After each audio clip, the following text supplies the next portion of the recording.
selon Benjamin Netanyahou, l'anomalie, c'est qu'une radio militaire n'existe que dans certains États absolument non démocratiques. Et il a pris comme exemple la Corée du Nord. Mais je crois que l'anomalie, la réelle anomalie, c'est pas tellement que ces radios militaires n'existent que dans des États non démocratiques.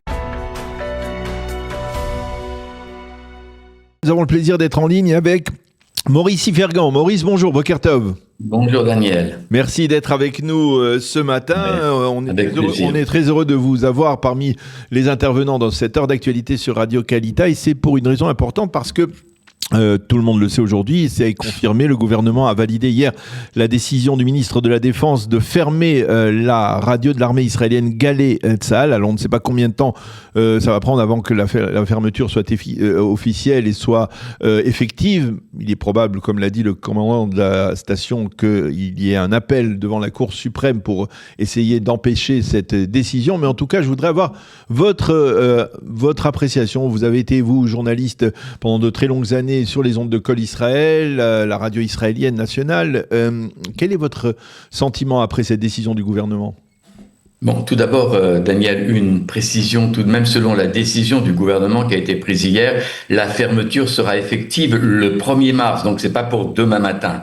En ce qui me concerne, vous savez que les journalistes n'apprécient pas beaucoup la fermeture d'un média ou d'un organe de presse, quel qu'il soit du reste, parce que la multiplication des organes de presse finalement bénéficie à la démocratie. Maintenant, il faut dire quand même une chose, c'est que Galei Tzahal, la radio de l'armée en Israël, est financée par l'armée, en fait par l'État, et c'est le contribuable qui paye. Et je pense qu'on doit quand même considérer que le propriétaire le patron d'un organe de presse est libre de décider s'il veut continuer ou ne pas continuer. C'est en quelque sorte la liberté d'entreprise qui est garantie par la loi fondamentale qu'avait d'ailleurs initié l'ex-président de la Cour suprême, Aaron Barak. Vous voyez que c'est pas tout à fait simple comme dossier, et comme vous l'avez dit, il y aura très certainement une intervention devant la Cour suprême. Alors, ce qui est reproché essentiellement par le gouvernement à la radio de l'armée, à Galei Tzahal, c'est d'avoir multiplié, on va dire, les émissions à caractère politique, y compris avoir amplifié, on va dire, les journaux d'information, et de leur avoir donné, on va dire, une connotation trop politisée, presque directement trop anti-gouvernementale. Oui, enfin, en vérité, si on s'en tient aux propos de Benjamin Netanyahou, le Premier ministre a laissé entendre hier qu'en vérité, la décision est prise parce qu'il y a une anomalie. Selon Benjamin Netanyahou, l'anomalie, c'est qu'une radio militaire n'existe que dans certains États absolument non démocratiques. Il a pris comme exemple la Corée du Nord. Mais je crois que l'anomalie, la réelle anomalie, c'est pas tellement que ces radios militaires n'existent que dans des États non démocratiques, parce que c'est pas tout à fait exact, mais surtout que une chaîne militaire, une radio militaire, donc financée par l'État, pratique une information anti-gouvernementale et surtout qui porte atteinte au moral des troupes. Et c'est ça que lui reproche le gouvernement et surtout le ministre de la Défense.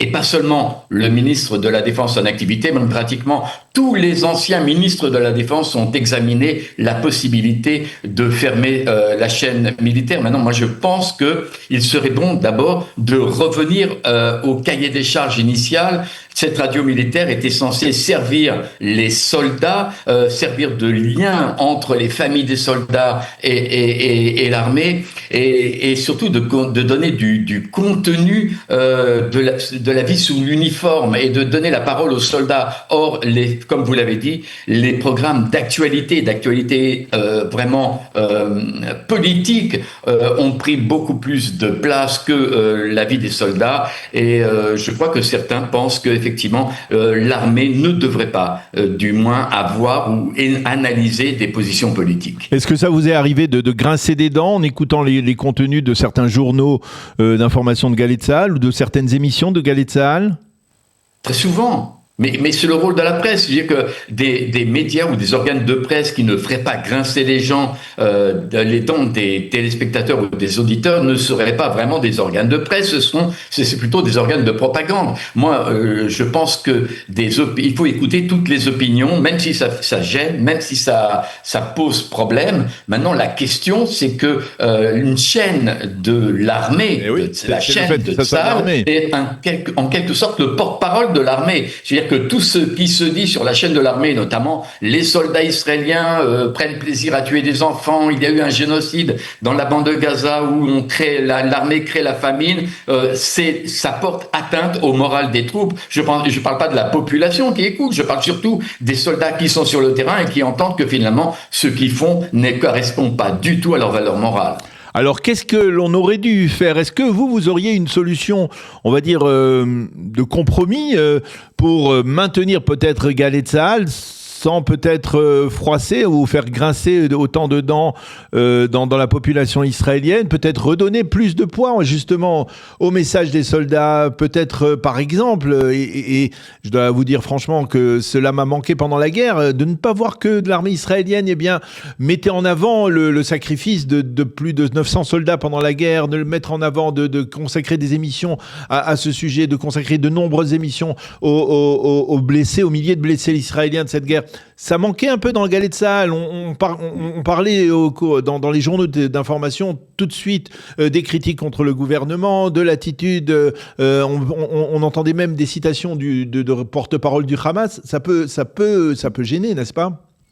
Oui, je n'ai pas grand-chose à rajouter aux propositions que vous avez faites, Daniel. Elles me conviennent parfaitement, à condition, effectivement, de revenir au cahier des charges initiales. Je vous rappelle que, malgré tout, la radio de Tsahal a été créée il y a près de 75 ans par David Ben Gurion, qui finalement considérait que c'était important pour les soldats de garder un lien avec la société civile. Mais moi, je voudrais rajouter dans votre proposition quelque chose qui est extrêmement important, c'est que faut pas oublier qu'il n'y a pas que Galey Tsahal, il y a aussi Galgalat, c'est une radio qui dépend de l'armée, mais qui est une radio qui donne plutôt la place à la musique, à l'actualité culturelle, et c'est très important pour les soldats de rester malgré tout en contact avec la société civile. Le gros problème, c'est que cette chaîne Galgalat est une chaîne qui n'a pas tenu non plus son mandat, puisque on lui a reproché très souvent, et puis jusqu'à maintenant d'ailleurs, d'être exclusivement centré sur la musique occidentale ou ashkénaze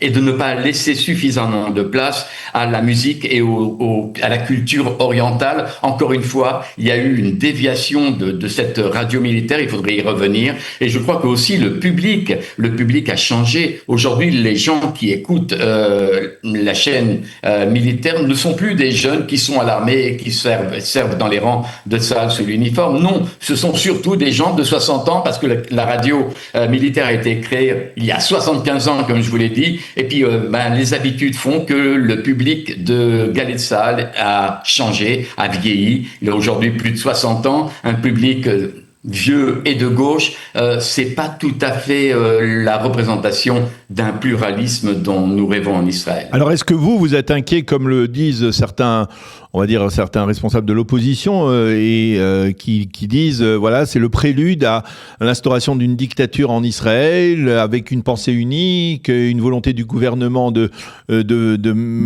fermer, on va dire, de limiter la liberté d'expression. Vous craignez cela ? Non, pas du tout. Moi, j'ai jamais été très inquiet. Vous savez, j'ai fait ma carrière sur la chaîne publique Kol Israël, Reshet Aleph à l'époque, avec vous d'ailleurs. Et on a depuis les années 80, on entend parler d'une fermeture des chaînes d'information publique. Ce sont d'ailleurs les deux seules qui existent en Israël. Il y a la chaîne officielle de public, Kan aujourd'hui, et Galey Tsahal, la chaîne de l'armée. Ce sont les deux seules chaînes privées publiques. Toutes les autres sont des chaînes privées. Et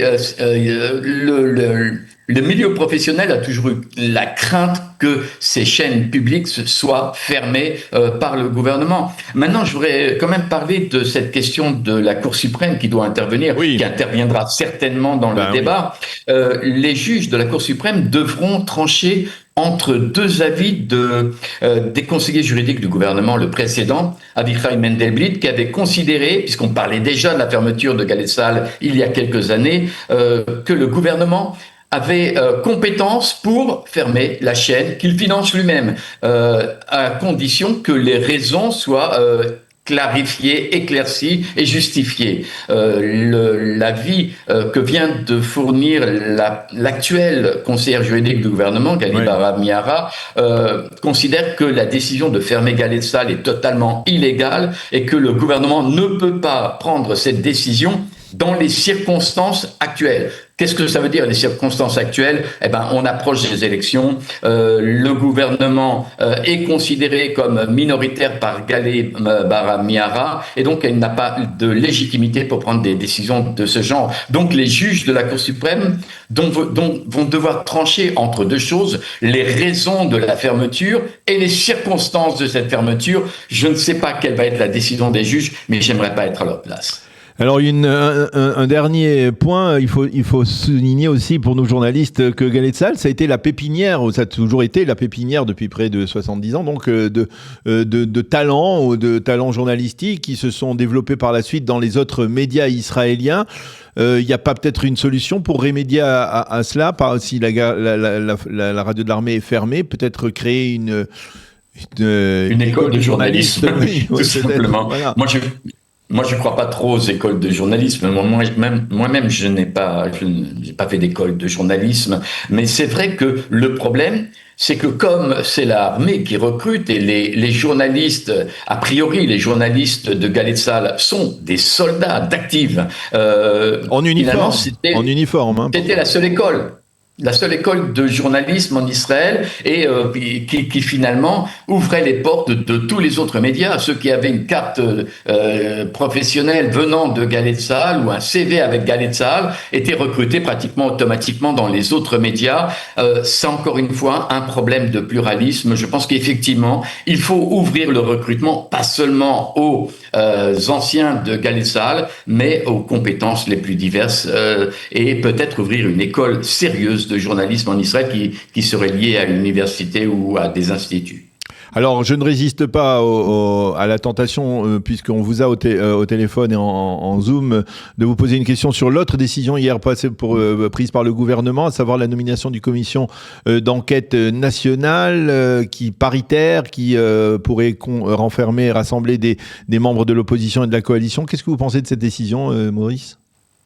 Écoutez, moi, ça m'intéresse pas beaucoup de savoir comment, quel va être le mandat de cette commission d'enquête sur le 7 octobre. C'est vraiment pas le problème. Le problème, c'est de savoir qui vont être les personnes qui vont conduire cette commission d'enquête, comment elle va être constituée, par qui. Il y a un problème. Si c'est le juge, le président de la Cour suprême, Yitzhak Hamid, qui constitue cette commission d'enquête, elle n'aura pas le consensus populaire. Elle ne sera pas considérée comme légitime pour une partie de la population. Si c'est le gouvernement qui nomme les membres de cette commission, et même s'il y a des membres de l'opposition à l'intérieur, c'est la même chose pour l'autre partie de la population qui va considérer qu'il y a là une volonté de camouflage de la part du gouvernement. Nous sommes dans un cas de figure extrêmement compliqué. Je pense qu'il faudrait peut-être s'adresser à des personnalités totalement irréprochables sur le plan moral, de l'extérieur, qui pourraient peut-être représenter un consensus national et tenter de sortir de cette ambiguïté qui existe entre l'exécutif qui prendra une décision qui ne sera pas acceptée par une moitié de la population et le judiciaire qui, pareil, prendra une décision qui ne sera pas non plus consensuelle. Donc je pense qu'il faut sortir de ce dilemme et trouver des personnalités capables. Et il y en a en Israël. Il y a des gens qui ont des positions très intéressantes, très posées, qui ne sont pas spécialement marquées politiquement et qui sont capables de mener cette enquête, à mon avis, avec le diligence, parce que le plus gros problème, c'est que si nous avons une commission d'enquête nationale, ça risque de prendre quelques années et je pense que le public israélien n'attendra pas plusieurs années pour savoir exactement ce qui s'est passé le 7 octobre. Eh bien, effectivement, et en vous précisant justement, puisqu'on parlait de Galed Tzahal, que la radio de l'armée israélienne a révélé ce matin une sorte de scoop en affirmant qu'il y aurait une proposition selon laquelle Benjamin Netanyahou accepterait le principe que ce soit Yitzhak Hamid, le président de la Cour suprême, qui désigne les membres de cette commission d'enquête d'État, mais à condition qu'il y ait un veto de la part de l'opposition et un veto de la part de la coalition gouvernementale. Ça pourrait peut-être permettre de trouver une forme de consensus. On ne sait pas exactement si ça se confirmera ou pas, mais en fait la proposition serait déposée devant ceux qui sont chargés justement donc de préparer une éventuelle commission d'enquête de ce type. Merci beaucoup Maurice Ifergan d'avoir accepté de répondre à nos questions ce matin, en particulier donc sur cette décision du gouvernement de fermer Galed Tzahal, la radio de l'armée. Merci beaucoup Maurice, à bientôt. Bonne journée.